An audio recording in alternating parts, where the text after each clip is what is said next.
Dave, I want to start with you because you were at the Lakers practice facility as we speak. You heard from LeBron James this morning. What did you learn?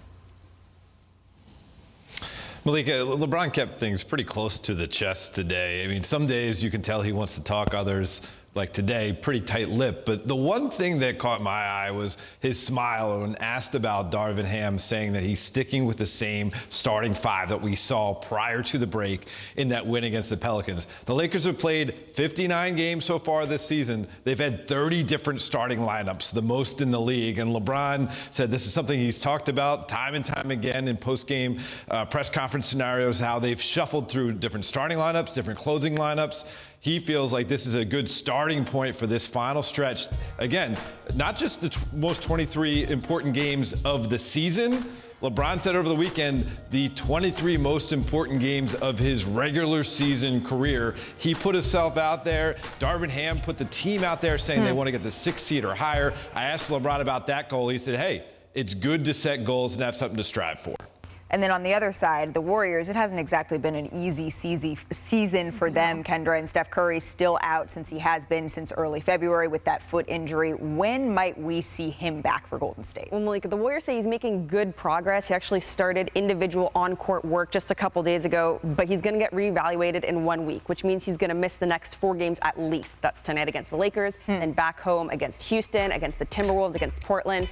So there's no real timeline yet because that's just a reevaluation date. And what the team is saying is it is really important for him to be as close to healthy as possible before he gets back out on the court. Because unlike that shoulder injury from earlier in the year, where they just said, we need to get to a point where you just won't re-injure it, right? Where you're not as high as at risk when you're on the court. But because we're dealing with ligaments here, you can't go on an 80% ligament. It has to be 100% or else he might injure himself worse. And through these last 24 games, they're trying to make a push. They want to get out of that play-in into the playoffs, and they want him in the playoffs. This is the time. Help is coming, but it's coming potentially a little bit slowly. Dave, thank you so much. Kendra, please do not go too far. I want to bring Zach Lowe back into this conversation because, Zach, we've talked about a whole lot of confusing teams this year.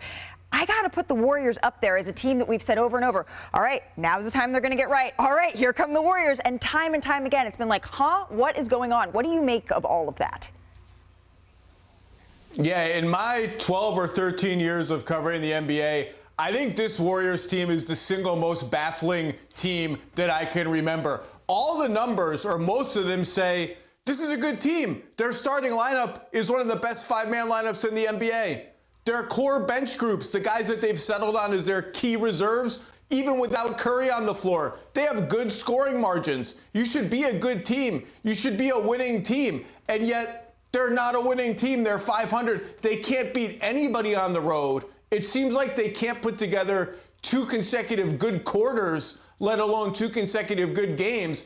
The numbers and the record just don't match up. Even their record with Curry is not even that much better than it is in the games he's missed. And he's missed almost 20 games now, and they've hovered around 500 in those 20 games. I keep waiting for the numbers to translate into wins, and they don't. And I honestly don't understand why. Some of it is health, and I think a key guy we haven't talked about enough is Andrew Wiggins. When they were playing well at the start of the season and they had like an 8-2, 9-2 stretch, he looked like the guy who made the All-Star team last year, the guy who was their second best player in the finals. We haven't seen that guy, that two-way force, since he got injured and missed about a month of the season. They need that Andrew Wiggins, about that, not quite as much as they need Curry, but almost as much to kind of lock their team together. Maybe that's what we're waiting on, just good health. I don't know. They're a baffling group. And Andrew Wiggins is not with the team. He's not with the team right now with a family matter, and there's no timetables when he's going to come back. But Zach's absolutely right. He's been a key player that helped them